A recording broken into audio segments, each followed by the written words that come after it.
And then on my last project, I think I got $60 an hour. I started Cinema 4D, and then I moved on to Blender for a while. I couldn't give you the full number, but I think it's like around 45,000 for like. Hey, what's up everyone? Today we are with a 3D professional, some guy who's actually made it and is making a crap ton of money. Respectable young man here. Say hi to everyone, Brendan. Hello, I am Brendan Sapp. Yeah, so he's going to be sharing with you guys... I'm a guy who's made money. Yeah, going to be sharing with you guys a ton of tips on like 3D software, how to make money, just how to get better. So I got a couple questions lined up for you, Brendan. First one is, how did you get interested in 3D modeling? So it started a while back when I must have been around 10 years old. I think I was finishing out actually like 8th grade or something. So around 7th to 8th grade, I got into a summer camp with 3D printing, and that set me up for doing some small modeling inside of Tinkercad, and I really enjoyed it. So from there, I did another summer camp with 3D animation, and then I just liked it a lot. I started Cinema 4D, did that for about a year, and then I moved on to Blender for a while. Oh, that's really cool. Dang, so you've been doing this for probably a really long time, like 10 years, would you say? Oh, 5 years. Wow. So I think I was 13, and then now I'm 18, so here we are. Dang, that's really impressive. Well, just out of curiosity, if you're comfortable sharing with it, how much money do you typically make off of your 3D projects? So I'm not currently working. I'm a student at SCAD right now, but when I was working for $17.50 an hour, and then outside of working as a full-time employee, it would be at least $20 an hour for the company I worked at. And then on my last project, I think I got $60 an hour because that was a rushed thing. Dang. So I couldn't give you the full number, but I think it's like around 45,000 for like the starting 1750. But wow, when you go up to like those higher paying projects, you only get so many hours with them though. Yeah, that's very impressive though, and for only a couple of years. So for anyone watching, you think 3D modeling is a crap business idea? This man is only 18 and he's made 45 grand off of it. So there you go. No. I haven't worked for a full year, unfortunately, because I had to go to school. Oh yeah. So I've made like the amount I've needed, but not the full amount. Wow, so I'm limiting myself there, but it's still very we'll impressive. Hope so for sometime soon. Well, that's better than me at least. One thing I'm curious about is, so my channel specifically focuses on Blender, since it's more open source and more people can access it. So my biggest question for you is, what were some of the techniques that you used to get better at Blender? What were the tutorials you followed, and just how did you get to the state that you're at now with it? Yeah, so I first started with the donut tutorial. That took me from not knowing Blender at all to knowing Blender some. I did have a year of experience in Cinema 4D, but when I switched to Blender, I think that's when I really started to take things seriously. And from there, I did those small tutorials until I got to a point where I really just wanted to take a project that I had in my head and realize it into 3D, and I wouldn't really stop until I did that. So I had this idea to make a sushi project, and the first render I made was really bad. But after like 23 iterations, I went through weeks of feedback, and I didn't stop until I felt happy that it got to my vision. And I really believe that creating some kind of vision in your head and working until you realize that is probably the best way to learn, because you go through every challenge that it takes to get to that point. And I think that was my main technique. Wow, that's really cool. So I guess you'd say envision something in your head and then just do whatever it takes, even if it's going to be a couple hours of time, until you can make that in Blender. Yeah, if you need to learn something to do it, learn it. If you need to, go through geometry nodes and then figure out how to use this node and then figure out how to use this shader or anything like that, learn some rendering techniques, just do it until you do it, I guess. Dang, yeah, that's pretty respectable.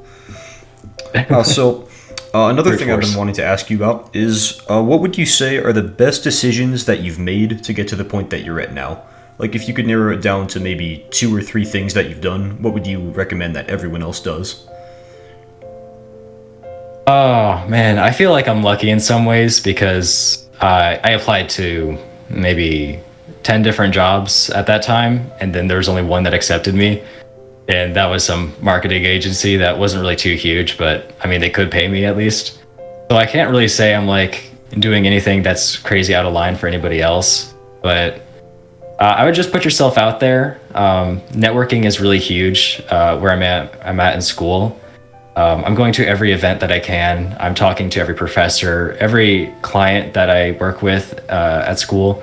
It's all networking events. It's really just going out there, putting yourself out there. You know, get a business card, show it to people, get a website, have it so you're accessible easily, and then use yourself as a reference for other people. You know, you want someone to think of, oh, I know that guy, and I can recommend you him.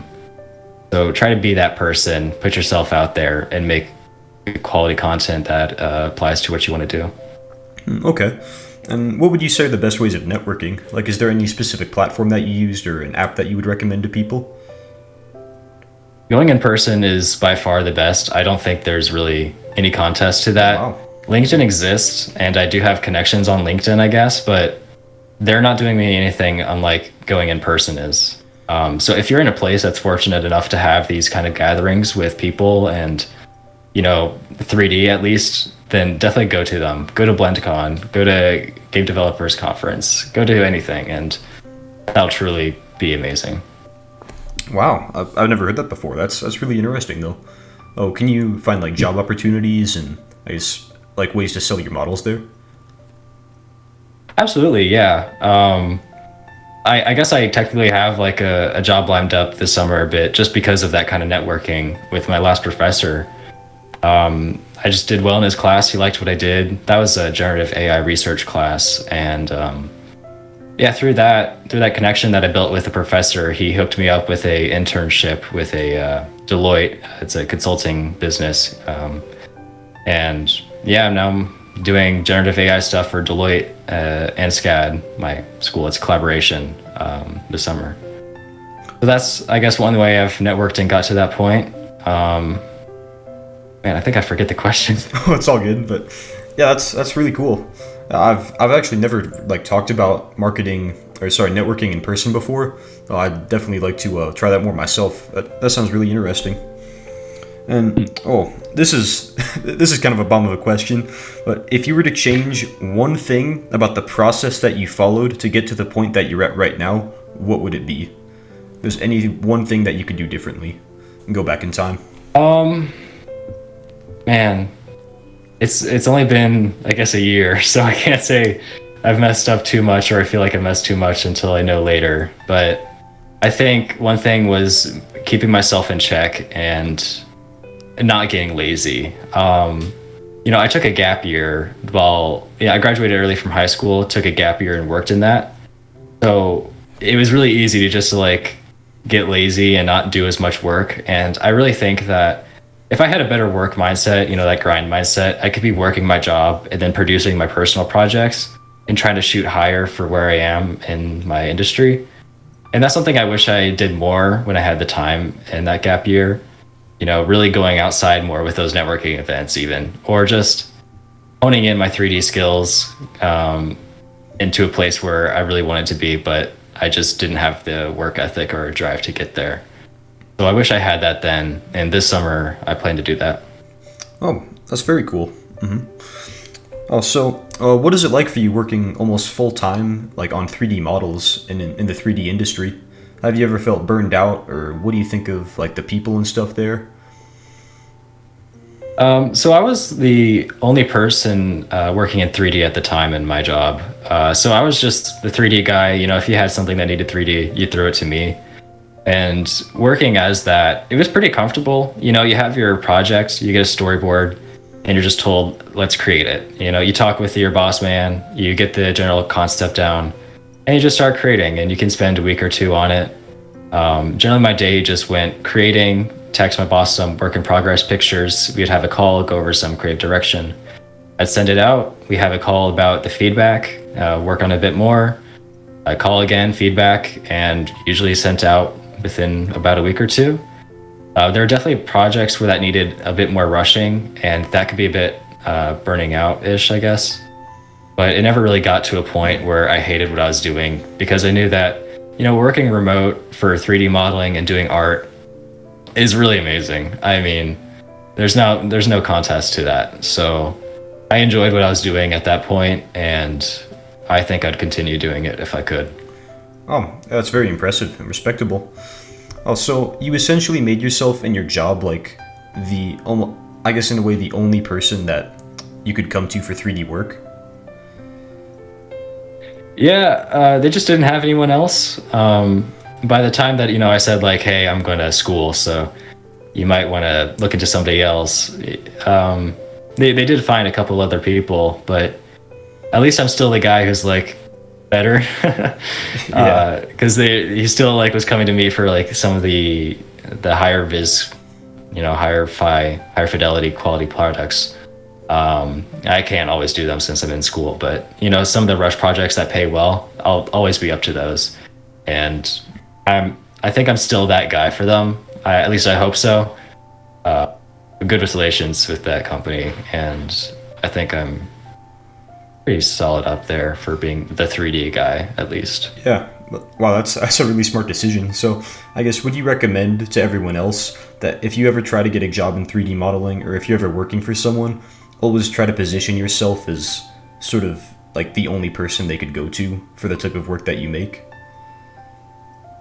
I think, yeah, being a specialist is really good in that sense, being the 3D person. But I think if you really want to move forward, you'd have to be somebody who's a lot more generalized. Somebody who can, start working a bit of programming even. And, there are things that they wanted me to do that I just like couldn't at the moment. But if I was more generalized, I think you could even make yourself a more important asset to the company as a whole. Because there can just be a guy who's better at 3D than you.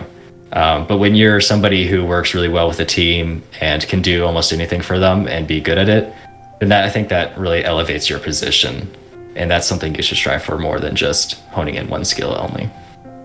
All right. Yeah, I like that a lot.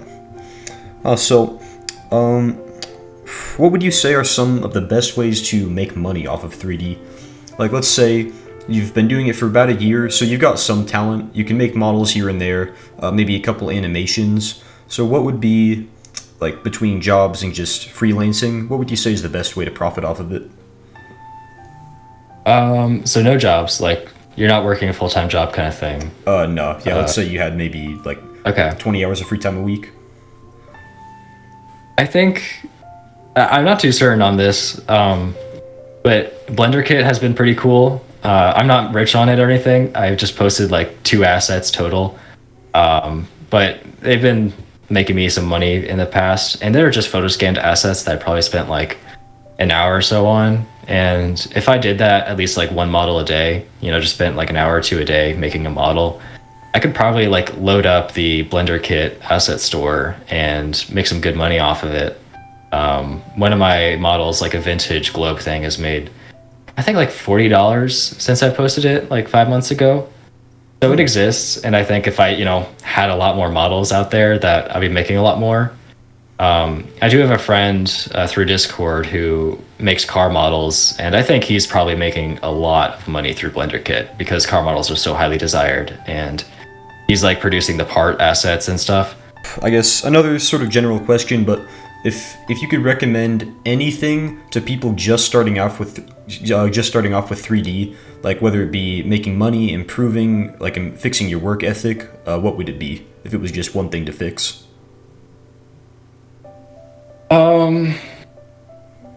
I think what I said before, like doing your project and just making sure that you keep yourself to that mindset of having a vision and doing nothing in your way to like reach that vision.